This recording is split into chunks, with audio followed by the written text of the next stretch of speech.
Obedience over optics. Because the next level isn't louder, it's deeper. What if the next level of our life doesn't require a bigger platform, but deeper obedience?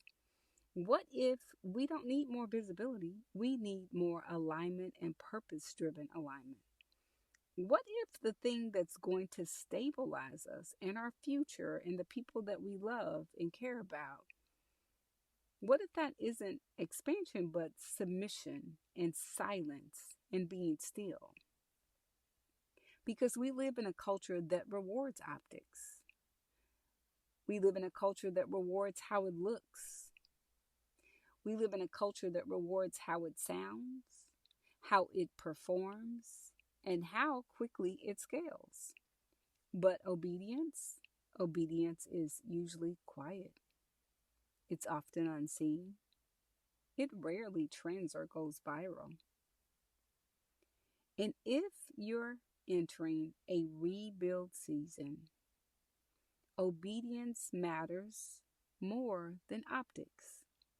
Hey y'all, I'm Madison Samone Chase, also known as Miss Chase. I was raised by an incredible single mom who is my biggest fan and my best friend forever, for real. I'm also a celebrity certified personal trainer, fitness and wellness expert, and sports and entertainment media host. I was born in Fort Worth, Texas, raised in Dallas, built in Los Angeles, the City of Angels. I trained at Juilliard with School of American Ballet, becoming the world's only three-time ESPN Miss Fitness champion, appearing in more than 450 fitness DVDs and infomercials.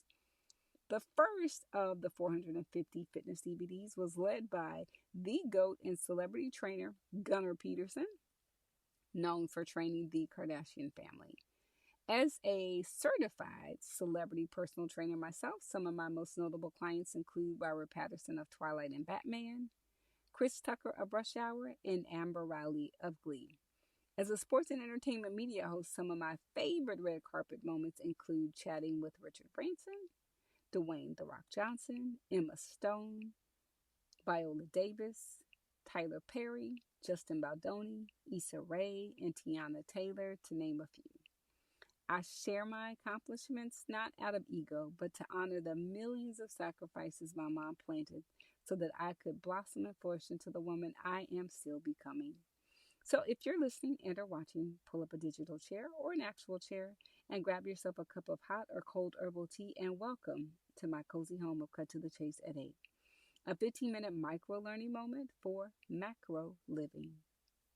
I am so overjoyed that you are here, because it means two things. You have breath in your body, so thank God for that. And we're still here because this is where we explore and lean into life with our lived experiences, yours and mine, where we invite lots of grace in this space because we are living in some really interesting times.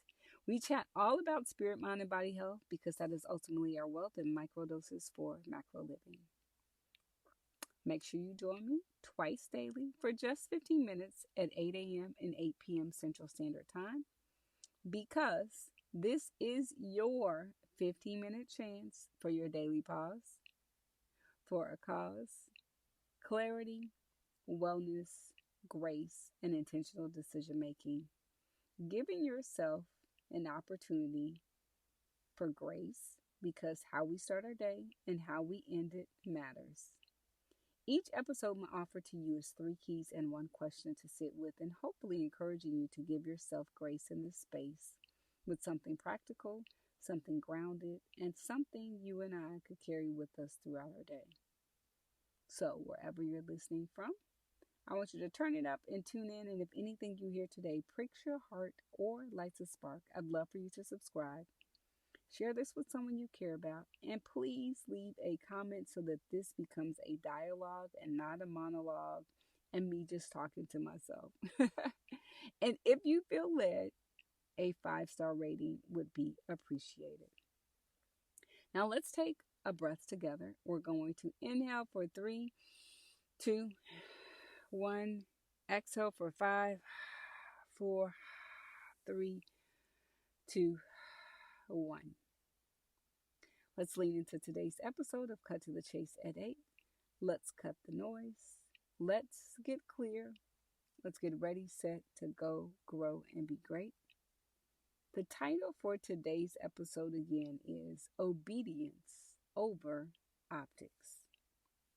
Part 1, the addiction to optics, the insatiable appetite that we have for optics. Optics are seductive because they give immediate return.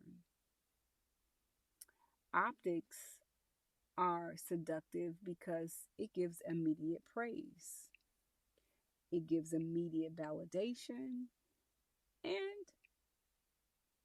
optics give an immediate confirmation that you matter. But the question is, do you really matter just because a stranger liked or commented on a video or a post? Because when our nervous system has been conditioned to crave feedback or likes or comments or shares or anything on social media, obedience will feel uncomfortable because obedience often gives silence first. And we don't always get applause, and we certainly don't always get support, and we certainly don't always get agreement. But optics feed one thing. Optics feed our ego. And our egos can be, man, some monsters. Obedience feeds identity, which brings me to key number 1. Obedience builds what optics cannot sustain. Optics may open the door, but obedience will keep you in the room. And sometimes you don't want to be in all of the rooms. I've learned that the hard way. Optics may accelerate exposure, but obedience builds endurance. Which brings me to part number 2. Alignment over performance.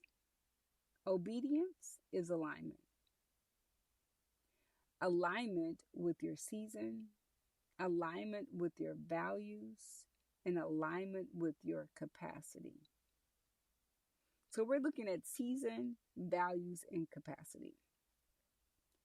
And the question is, yes, we could be in an actual season, right? Like right now, we're talking about spring, winter, summer, or fall.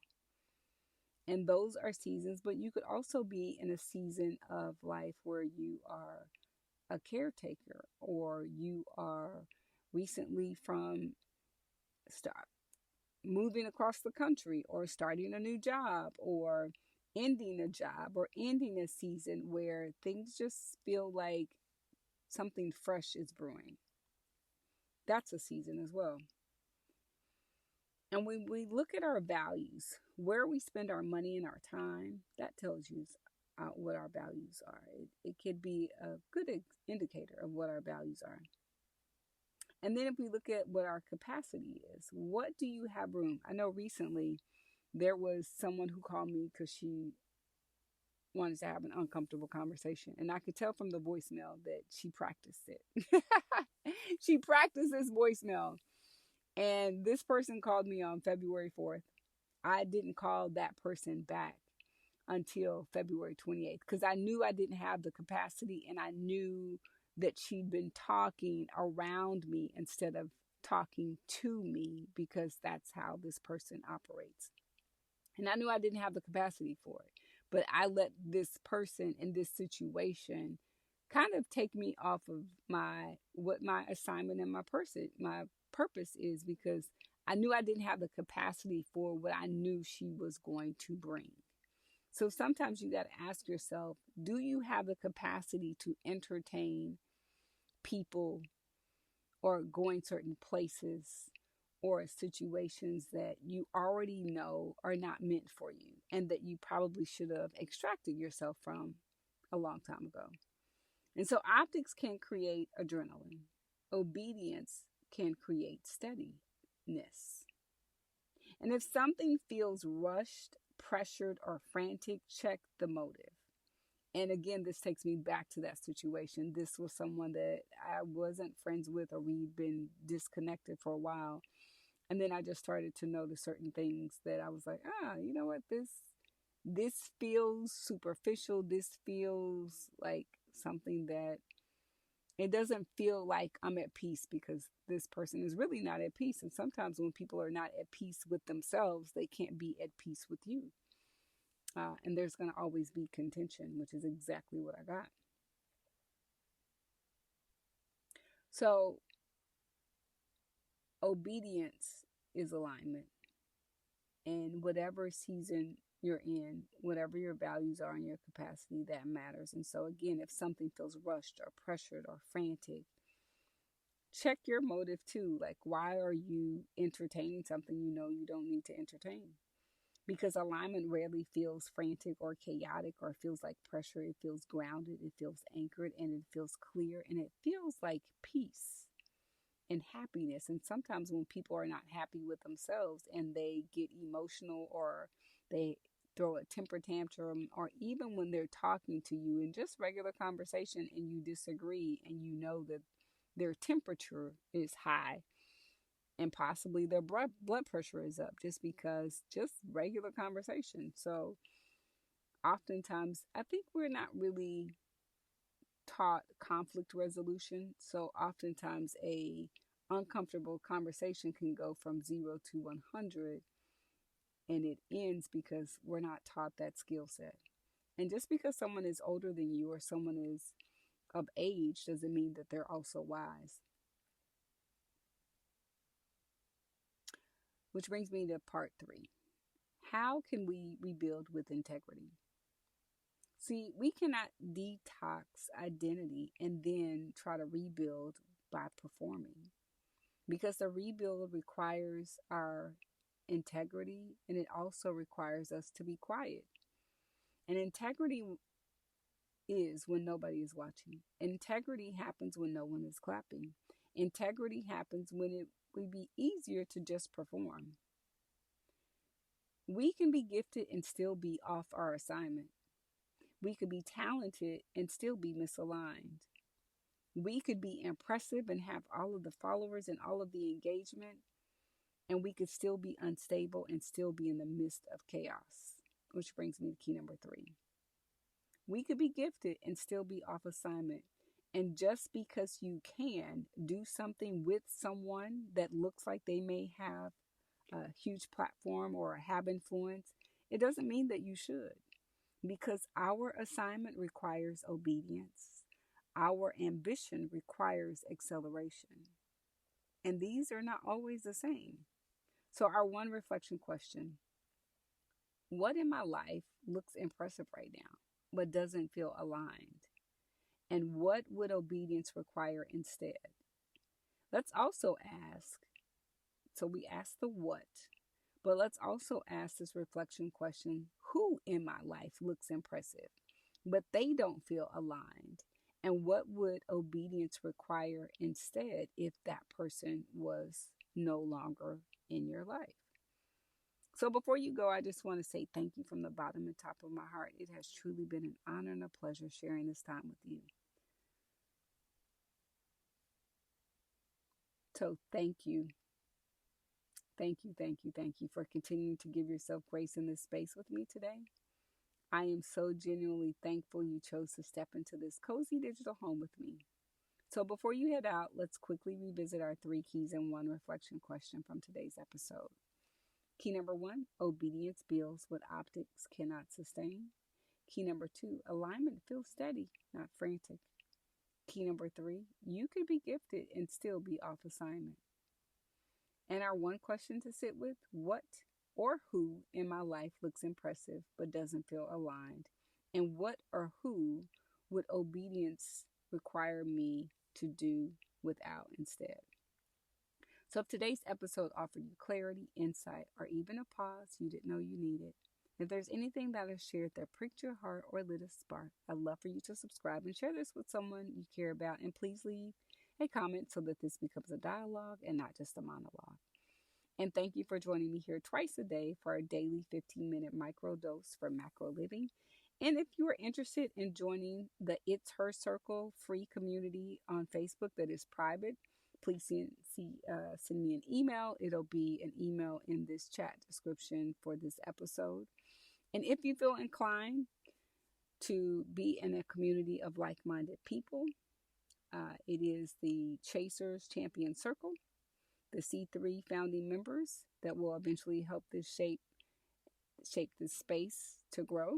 I'd love to have you be a part of that. So let's close with one breath together. We're going to inhale for 3, 2, 1. Exhale for 5, 4, 3, 2, 1. I'll see you tomorrow at 8 a.m. and again at 8 p.m. Central. I'm Madison Samone Chase, and this is Cut to the Chase. We are ready, set to go and grow, and let's be clear and let's be great. Blessings to you and yours. Until tomorrow.